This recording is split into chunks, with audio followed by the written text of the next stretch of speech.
Well, good morning. I'm here to talk to you about the elephant in the room. Specifically, what is your home really worth? If you're thinking about selling, you're going to be putting your house up for sale, you're going to be moving, whatever, and you want to know, okay, I've been here a month, a year, 10 years, who knows how long, but what is the right price? Because it goes without saying, the number is important. Now, I've been in this business long enough, and what I've seen develop over time is this thing called the internet. And one thing I learned years ago is, this is a famous quote by Abraham Lincoln: everything you read on the internet is true. Okay, got that? Everything you read on the internet is true, and why would he lie? Wait a minute, that was George Washington. Anyway, the point is, people tend to believe what they see on the internet, and especially when it comes to pricing of a home. There are a lot of real estate aggregator websites, as I like to call them, that are publicly available. The biggest one being Zillow. Zillow has done a great job of setting themselves up as being the source of all information for real estate, especially residential home buying and selling. And they are famous for their Zestimate. Okay, great little term.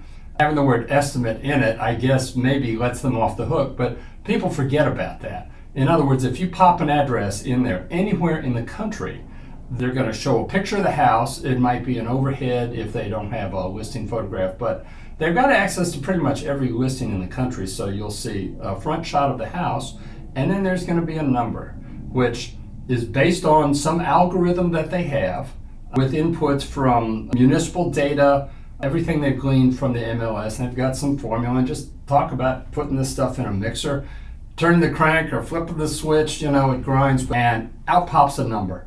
People don't worry so much about how they got there, it's just, here's a number. And they're not the only ones. Realtor.com does it. Redfin does it. There's even a website called Realtor Property Research, which is only available to realtors. They do it, okay? Now, everybody likes to differentiate themselves and say our algorithm is way more accurate or the most accurate. However, they're careful not to say I'm better than this one or mine's more accurate than that one. But they've all got their own formulas, and in many, many cases, those numbers will come out the same. In others, as long as I've been in this business and I just like to play this game, if someone gives me an address, I'll go look at Zillow, Realtor.com, Redfin. I'm sure there are others out there, and I'll look at RPR. And sometimes the numbers are really close, sometimes they're not. But here's the thing. If you see it on a computer screen, you got there through the internet, and here's a number, people tend to believe that. Now, if you're a seller, okay, that's input for you. If you're a buyer, that's input for you. But it tends to become reality. And the thing you have to be careful of is there may be other factors that are not being looked into here, so that how do you really come up with an accurate number for your house if you're thinking about listing it and selling it? That's what I want to get into today. So really, let's talk about value for a moment. Value is something that an individual puts on an object, okay, or in a service as well. So goods and services, and what you decide to spend on it is determined at the time the transaction takes place. So I can put a number on anyone's house. I can put a number on my car. I can put a number on my real estate services as an agent. But is it really worth that to someone? In other words, there's the price. Where's the value? Okay. Now, home buying and selling, it tends to be a commodity, and there are a lot of things that drive this. So how do we arrive at a number? Well, with these algorithms, and again, this is a result put on the internet. What you don't see is what's behind the curtain. And these algorithms are very, very similar, but there are some differences. In other words, there are many factors that go into the number, such as when was the house last sold, what's been selling around it, what's like it in terms of design, number of bedrooms and bathrooms, square footage, so on and so forth, how recently, how close, or how far away. These are all things that appraisers have worked with for years, For example, when a lender, a mortgage lender, before they give you money, they're going to send an appraiser out to look at that house, and they're going to say, okay, what's its condition and what are the physical attributes of the property? And they're going to look at a whole host of other factors. But a big difference here is you've got someone who's actually in the house putting eyeballs on it and looking at what's going on. So the factor of condition is not baked into any of the municipal data that is available. Might be in an MLS, but again, it depends on what the algorithm is and what data it pulls, that sort of thing. So you can get a number that most of the time might be accurate, sometimes might not be. All right. One thing I notice in comparing these, for example, I like to use Realtor Property Resource, RPR, as we call it, available to agents, and just see how do those numbers compare to Zillow. And for the longest time, I saw that Zillow might be a little bit higher. This was not 100% of the time, but I noticed it enough to say, that's an interesting fact there. Then Zillow got into the business of being a broker, and they had their iBuyer program, which said they would buy your house from you. They would give you an offer. And that's when I noticed that this relationship between Zillow and RPR did one of these. Now, is there a conflict of interest there? Who knows? The iBuyer program, I don't think is going on anymore as of this date. So things have shifted a little bit, but again, you've got to take these numbers with a grain of salt, and you have to know where they come from. So if you're a buyer and you're going to look at a house, I think at the end of the day, you're smart enough to say, okay, what else am I looking at that's the same or similar price? What am I getting for my money? There are many factors that go into what you buy, such as where do you need to be? That's the location thing. What's nearby in terms of schools and shopping, food, all that sort of stuff. That's going to be a factor as well. Do you need space around you? Do you prefer to be in a neighborhood? Do you like to join a homeowners association because it helps prop up values over time? There are lots of factors involved here, but again, when you get down to here's your budget, here are the available houses, that's when you're going to start to compare stuff, okay? But again, I understand that places like Zillow, Realtor.com, Redfin, those sites, they're starting points to help you figure that out. And then if the property is actively available, it's going to be in the multiple listing service somewhere, unless it's a for sale by owner. So we have all these factors we like to look at, but these things are only as accurate as the inputs that they have. So things like market activity, how much of it is there, is the house in a neighborhood or is it out by itself? If it's in a subdivision, usually that's listed. If it's not, it isn't. And what's the style, what's the age? All of these can become variables. And I have seen this in some cases. A website will say not enough information to come up with a price, because that's an admission that we don't trust our algorithm well enough to give you an accurate number, okay?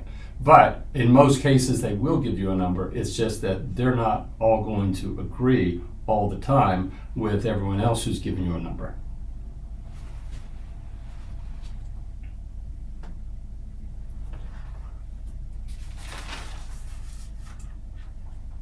So as I mentioned earlier, the big thing that's not covered is condition. And this is where it makes a difference if you are really seriously thinking about listing your house for sale and want to know what to price it at. You need someone who's going to come in and look at it and talk about things like deferred maintenance, what needs to be done that hasn't been done, that would, if it's taken care of, would affect the value of the house. Curb appeal is a big thing. When we take pictures for listings, we want the house to look as great and as good looking and as beautiful as it possibly can, because that attracts people. In other words, that's your first place to make an impression, and the better we can make it look, the more chance we get someone that says, hey, I want to go look at that house. They call up their agent, and you get showings, and eventually you get an offer. Now, if it's not priced correctly, you will know that once it's on the market, because if it's too high, it's not going to get any showing activity. And that's an indicator to a savvy agent that, okay, we need to talk to this seller about a price adjustment. It's not an exact science, and I'll even admit that, okay, going into this, is that sometimes they do get priced too much on the high side, again, too much on the low side, and you maybe leave some money on the table. You certainly will get a lot of people coming to look and see it, and somebody wants to get in there quickly, say, hey, this price is too good to be true, and they're gonna give you an offer as quickly as possible. So you run that risk. Again, the other side of it is you may get an auction effect, because if you're a little bit below, it's the market that determines what your house is gonna sell for. So what we wanna do is get close enough that we get some showing activity and bring those offers, because now you have choices, and now you can decide, is this offer better than that one? It's not always price. It could be things like upgrades have you done to the house to make it worth more over time. Maybe you've done this over the last year, last 5 years, something like that, but things like a new roof, things like you changed the facade, you've painted it, you've done a kitchen or bathroom upgrade. All of these things add to the value and the appeal of the house. So we need to know these, and no algorithm is going to know about this, especially if maybe some of this work has been done and not been permitted. Then the local authorities don't know about it.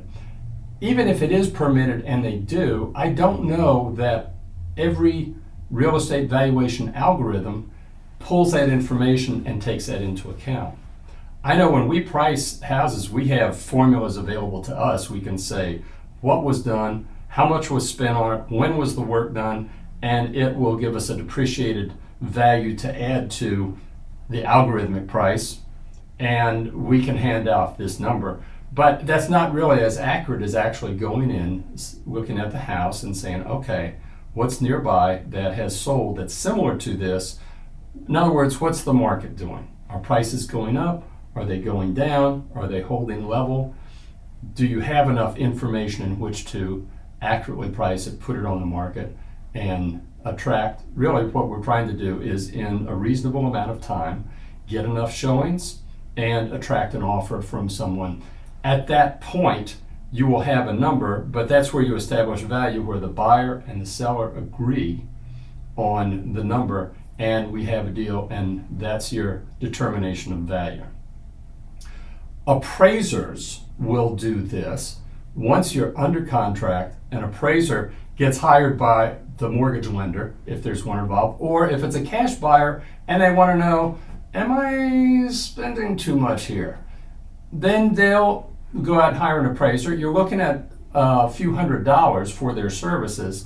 What they'll do is they'll come out, and anywhere from 20 minutes to as much as an hour, they'll go through the house, they'll take notes, they'll take pictures, then they'll go back to their office. They're going to be pulling information from municipal sources, county databases, courthouse records, the MLS. They want to look at what is similar to that has sold.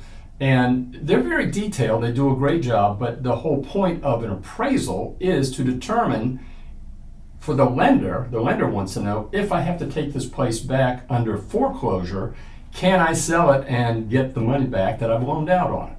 Okay? And the same with a cash buyer who wants to know, am I overspending or am I getting a good deal here? So that's the appraiser's job, and it involves going to look at the property, which an internet algorithm is not going to be able to do.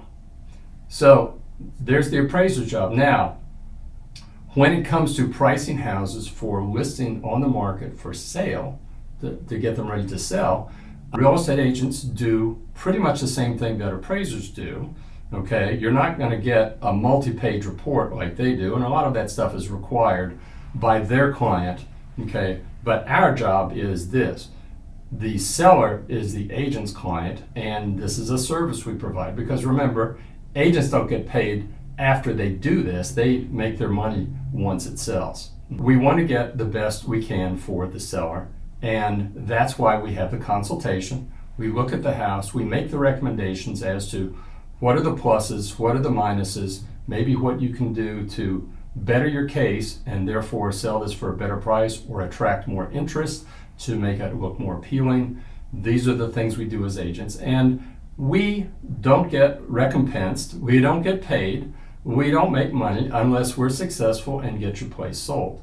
So that's a little bit of the difference between us and appraisers. The appraiser, at the end of the day, gives his report, and there are times when people are going to disagree with it because of how they went about doing the appraisal, and you have to look at the details of that.